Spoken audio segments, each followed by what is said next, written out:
নমস্কার, পাকবিচিত্রা সকলকে স্বাগত জানিয়ে আমি আজ আরেকটি নতুন রেসিপি করে দেখাবো। সাবু দিয়ে পাকা আমের শরবত। গরমে এই ধরনের ঠান্ডা ঠান্ডা শরবত খেতে খুবই ভালো লাগে, মন প্রাণ ঠান্ডা হয়ে যায়। তার জন্য এখানে আমি দুটি পাকা আম নিয়েছি। আম একটু মিষ্টি রেখে নিতে হবে। এখন আম ধুয়ে নিব। দেখুন ধোয়া হয়ে গেছে, এখন খোসা ছাড়িয়ে নেব। এখানে আমি ছুরির সাহায্যে খোসা ছাড়িয়ে নিচ্ছি। এখন ছোট ছোট পিস করে নিব। আমি ছুরির সাহায্যে কেটে নিয়েছি। আমি যেন কোনো রকম আঁশ না থাকে এই ধরনের আম নিতে হবে। এখন আমি যে আমটা নিয়েছি এই আমের মধ্যে কোনো রকমের আঁশ নেই।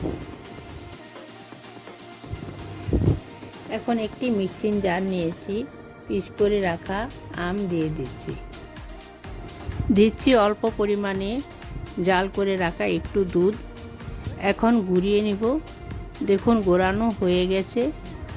দেখুন আমের একটা মিহি পাল্প তৈরি করে নিয়েছি। গ্যাসে একটি ননস্টিক কড়াই বসিয়ে নিয়েছি। এখন দিচ্ছি 500 মিলিলিটার প্যাকেট দুধ। এখন গ্যাস হাইতে রেখে দুধ ফুটিয়ে নেব, অনবরত নেড়ে চেড়ে। এখানে একটা কাচের পাত্র নিয়েছি। এখন 2 টেবিল চামচ কাস্টার্ড পাউডার দিচ্ছি আগে থেকে জাল করে রাখা দুধ। এখন চামচের সাহায্যে ভালো করে গুলিয়ে নেব। দেখুন দুধ ফুটে উঠেছে। এখন দিচ্ছি আগে থেকে বানিয়ে রাখা কাস্টার্ড পাউডার, চামচ দিয়ে নাড়িয়ে নিচ্ছি। এখন দিয়ে দিচ্ছি। এ সময় গ্যাস স্লোতে রেখেছি। এখন অনবরত নেড়ে চেড়ে জাল করে নেব, যাতে তলায় লেগে না যায়, দলা পাকিয়ে না যায়। দেখুন আমার দুধ জাল করা হয়ে গেছে, অনেকটা ঘন হয়ে গেছে। এখন নামিয়ে নেব। ঘনত্বটা একটু দেখিয়ে দিচ্ছি, এরকম হবে। ঠান্ডা হলে আরও একটু ঘন হয়ে যাবে। এখন পুরোপুরি ঠান্ডা করে নিতে হবে। এখানে হাফ কাপ বড় দানার সাবু নিয়েছি। সাবু ভালো করে ধুয়ে 3 ঘন্টা ভিজিয়ে নিয়েছি। তারপর জল ছেঁকে নিয়েছি।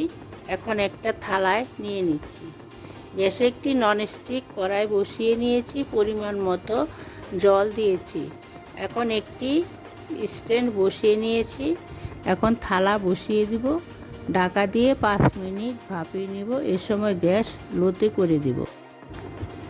দেখুন সিদ্ধ হয়ে গেছে, দেখতে কতটা সুন্দর হয়েছে। এখন নামিয়ে নেব।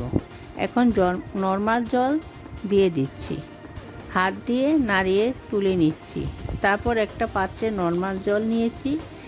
এখন ধুয়ে নিব, যাতে একটার গায়ে একটা লেগে না যায়। এখন আমি একটা ছাঁকনির সাহায্যে ছেঁকে নেব। দেখুন দুধ পুরোপুরি ঠান্ডা হয়ে গেছে, ভালো করে নাড়িয়ে নিচ্ছি। এখন দিচ্ছি আমের পিউরি। এখানে আমি হিমসাগর আম নিয়েছি, আপনারা চাইলে হিমসাগর আমও নিতে পারেন, অথবা মিষ্টি জাতীয় যে কোনো ভালো আম নিতে। দিচ্ছি সিদ্ধ করে রাখা সাবু। দিচ্ছি চিয়া চিজ আমি 3 থেকে 4 চামচ দিচ্ছি। চিয়া চিজ আমি নর্মাল জল দিয়ে 4 থেকে 5 ঘন্টা ভিজিয়ে নিই। আর দিচ্ছি 1 টেবিল চামচ মিষ্টির গুঁড়া দিলে শরবত খেতে খুবই ভালো লাগবে। চাইলে আপনারা মধু অ্যাড করতে পারেন। এখানে মিষ্টি আমি 1 চামচ দিয়েছি। আমি যে আম নিয়েছি সেগুলি মিষ্টি ছিল। আপনারা আমের মিষ্টি বুঝে মিষ্টি বাড়ি কমিয়ে নিতে পারেন। এখন ভালো করে মিশিয়ে নেব। দেখুন আমার মিশানো হয়ে গেছে, কতটা ক্রিমি দেখতে হয়েছে। এখন স্বাদ বাড়ানোর জন্য দিয়ে দিচ্ছি কিছু কেটে রাখা আমের পিস। এখন সার্ভ করে নেব। তার জন্য এখানে একটি কাচের গ্লাস নিয়েছি। এখন শরবত দিয়ে দিচ্ছি। আমার চ্যানেলে আরও শরবতের অনেক রেসিপি রয়েছে, চ্যানেলটি দেখবেন, সাবস্ক্রাইব করবেন, পাশে থাকবেন। উপরে গার্নিশ করে দিচ্ছি কাটা আম আর আলমন্ড দিয়ে গার্নিশ করে নিব। তৈরি হয়ে গেল সাবু দিয়ে পাকা আমের শরবত। আমি যেভাবে বানালাম, আপনারা এই গরমে একবার বানিয়ে খাবেন। পাশে থাকবেন। ধন্যবাদ।